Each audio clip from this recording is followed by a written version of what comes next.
WTAD.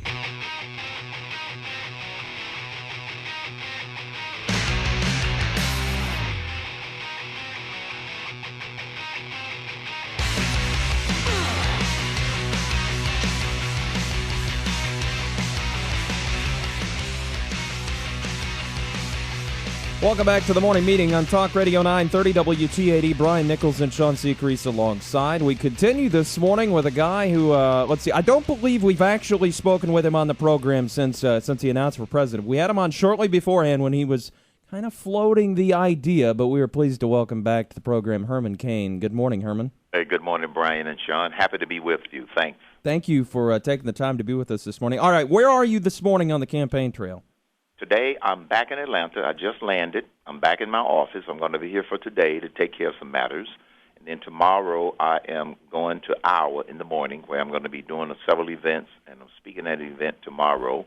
Friday, I'm speaking at an event out in Oregon called Gathering of the Eagles. And then on Sunday, I go back to Iowa, where we're going to begin our Cain Common Sense Solutions bus tour across Iowa, Monday, Tuesday, Wednesday. We got the debate in Iowa on Thursday. We go to the Ames straw poll on Thursday and Friday. And then that's my week for next week, and I am out here on the campaign journey, hot, heavy, and hard. Yeah, so it looks like you're going to be, maybe not in our immediate area, but you're going to be all across Iowa in the next couple of weeks leading up to the Ames straw poll. So what's and I do want to get, and we're going to get into issues here momentarily, but kind of what's the game plan? I mean, what are you expecting at the straw poll? We're expecting to finish in the top three, and we're pretty confident of that for the following reason.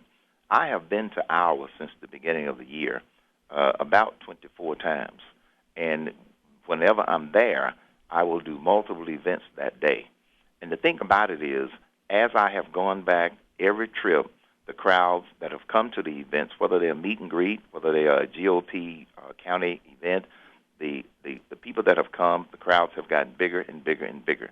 You see, contrary to the lamestream media, people in Iowa and people on the ground in Iowa, New Hampshire, South Carolina, Florida, and everywhere that I have gone, they are not allowing the mainstream media to try to select the next nominee for the Republican Party or the next president. The American people are saying, we are going to pick the next person. And the response that I have gotten to my common sense platform, as well as being a problem solver, has just been outstanding. Herman, I have to tell you, I've been waiting to have you back on the show ever since you sat down and kind of broke ranks. And I'll describe what I mean by that in a second. In the few debates that we've had between candidates, everyone has just kind of put forth their position and not really criticized or been critical of another candidate's campaign. You sat down and detailed why Mitt Romney can't win. And have you gotten any kind of blowback over that? You were the first person to really kind of turn a critical eye toward another candidate's campaign. No, I haven't gotten any blowback by that, because I think deep down in the hearts of a lot of people, they know that I'm right. I mean, there are a number of reasons that I decided to run for president of the United States. First of all, I supported Mitt Romney the last time around, but the establishment and the activists, they didn't pick Mitt Romney. So be it. That's the way the system works.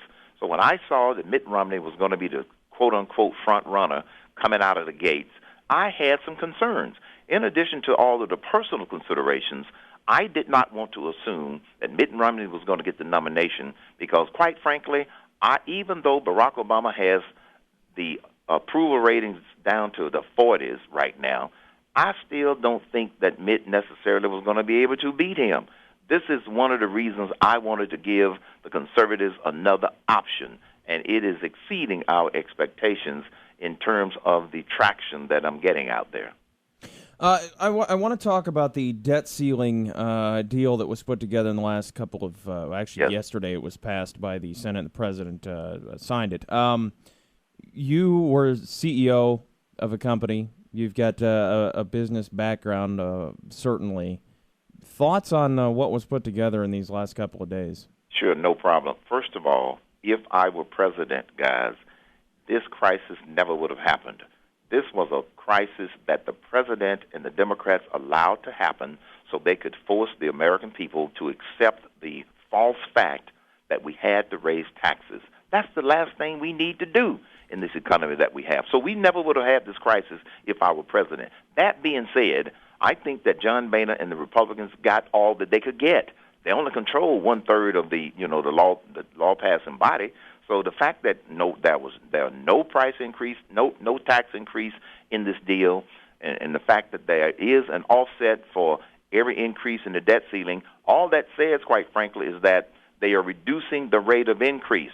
They still haven't taken on the hard problem of how to reduce the debt. That's why we've got to restructure programs. So given that John Boehner and the Republicans only control the House, they got as good a deal as they could get. But the American people still got shortchanged, and the Democrats really don't care. Herman, I love what I just heard. You said price increase, not tax increase. That tells me you're still thinking like a businessman. Exactly. Okay. I think prices and profits, okay? That having been said, no one's real happy with the deal that got done. Your take on Boehner and the Republican leadership and how they, quote-unquote, led through this crisis. Were you happy with what you saw? Would you take them to task for the way they did it? Where are you at on where the quote-unquote Republican conservative leadership is? And I have said this before also, because you guys know I'm not very good at being politically correct, okay? Let's go back to the way they started this. I criticized the Republican leadership for not being a united front, put a deal on the table, and let the Democrats and the president chew on it. They didn't do that. They started out with the Ryan plan. Well, some of the Republicans abandoned that. Then they came up with another one. Then they had the McConnell plan. Then you had the Gang of Six. Then you went back to the Boehner plan. Then you went back to the revised Boehner plan.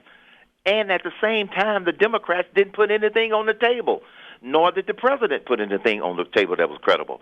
In negotiating 101, Rule 1 is don't negotiate against yourself.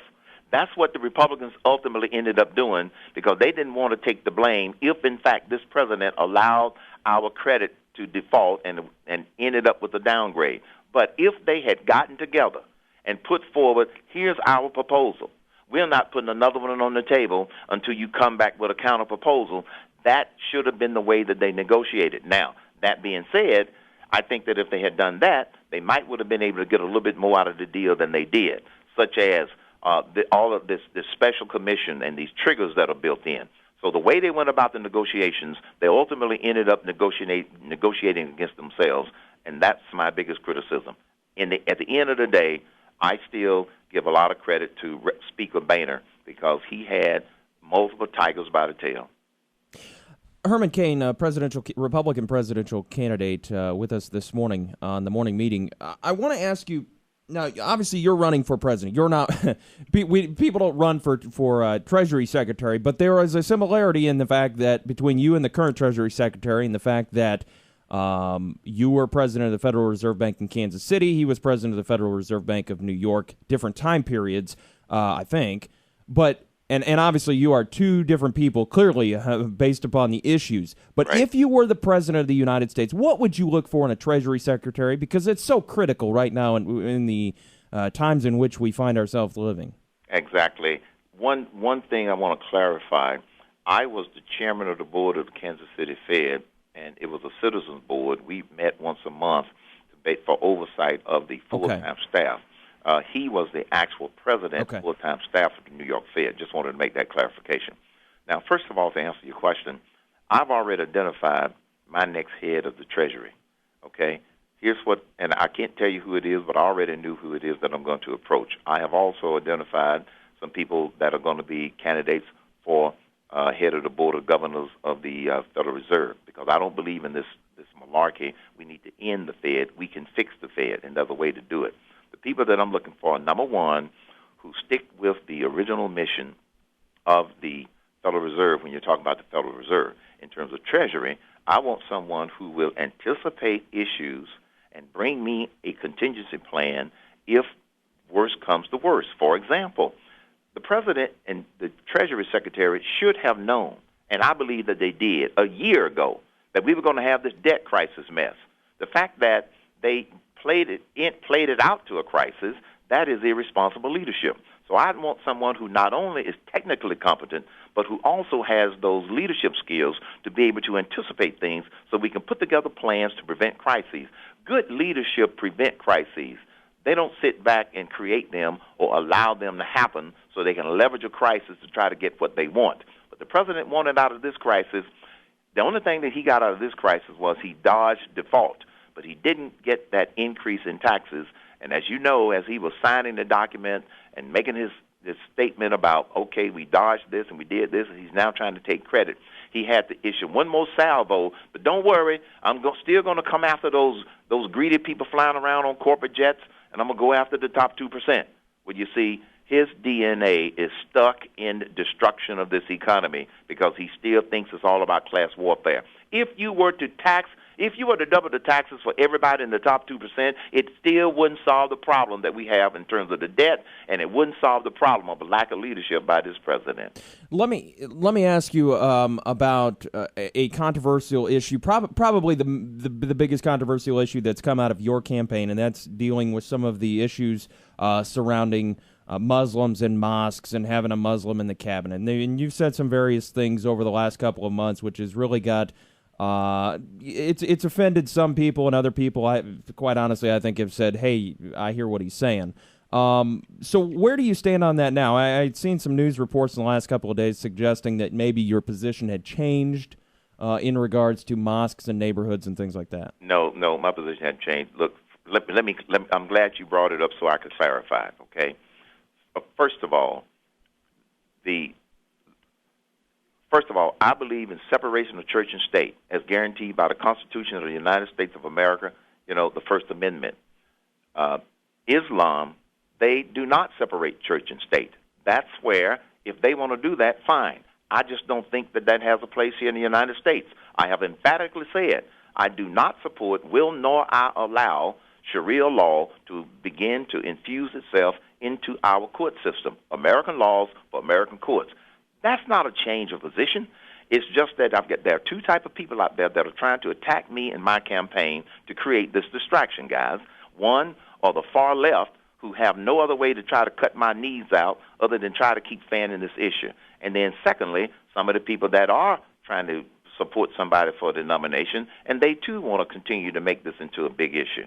As far as I'm concerned, I have listened to people from various aspects about this. My position has not changed, and it's not going to change.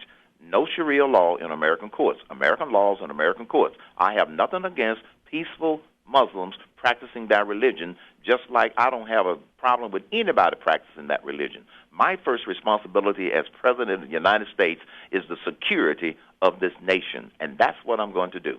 We're short on time, but Herman Cain, presidential candidate, with us this morning on the morning meeting. And Herman, the Iowa straw poll is coming up here pretty quick. For any of our listeners that may be going to the straw poll, why should they vote or cast their ballot in favor of you as opposed to one of the other candidates? It's real simple.